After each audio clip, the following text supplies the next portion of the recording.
নমস্কাৰ বন্ধু বান্ধৱীসকল, সকলো কেনে আছে? মই মোৰ ইউটিউব চেনেল জেপিছ কিচেনলৈ আপোনালোক সকলোকে স্বাগতম জনাইছোঁ।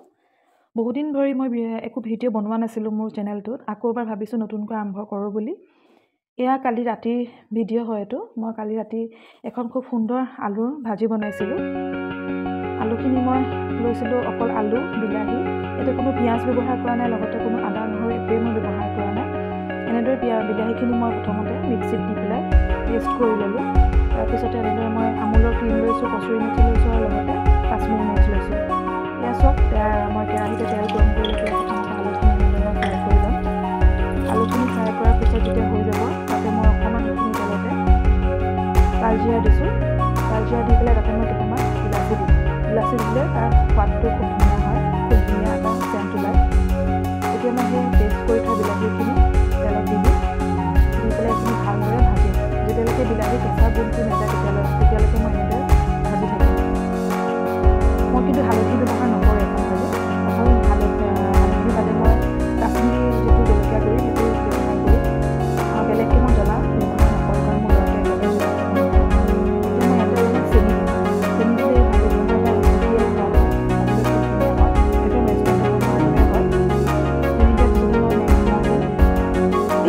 নিমখ দিয়াৰ পিছতে মই বহুতেই সেইখিনি ভাজিম। যেতিয়ালৈকে এই তেলটো নেৰে বিলাহীখিনি, তেতিয়ালৈকে মই এনেদৰে ভাজি থাকিম। যেতিয়া তেলটো এৰিব লাহে লাহে, তেতিয়া মই তাতে আমুলৰ ক্ৰীমটো এড কৰিম। এতিয়া চাব, মই ইয়াতে কাশ্মীৰী মিৰ্চখিনি প্ৰথম দি লওঁ, তেতিয়াহ'লে কালাৰটো খুব ধুনীয়া হয় দেখিবলৈ। কাশ্মীৰী মিৰ্চখিনি দিয়াৰ পিছতে মই ইয়াতে আমুলৰ ক্ৰীমখিনি দিম। দেখিছেনে কালাৰটো ইমান ধুনীয়া হৈছে। এনেদৰে ভজাৰ পিছতে মই এতিয়া আমুলৰ ক্ৰীমখিনি দি দিছোঁ। দি পেলাই এইখিনি ভালদৰে ভাজিব লাগিব। ভালদৰে ভজা হৈ গ'লে ইয়াতে মই আলুখিনি ইয়াতে দি দিম। ভাজি থোৱা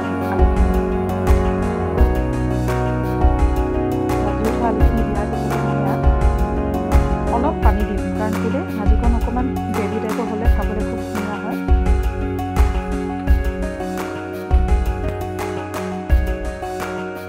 এয়া চাওক, মই এনেদৰে পানীখিনি দিয়াৰ পিছত এতিয়া ইয়াৰ ওপৰতে কচুৰি মেথি এড কৰিম ওপৰত। কচুৰি মেথিটো দিলে ইয়াৰ যিটো চেণ্ট ওলায় খুব ধুনীয়া হয় ভাজিখন খাবলৈ।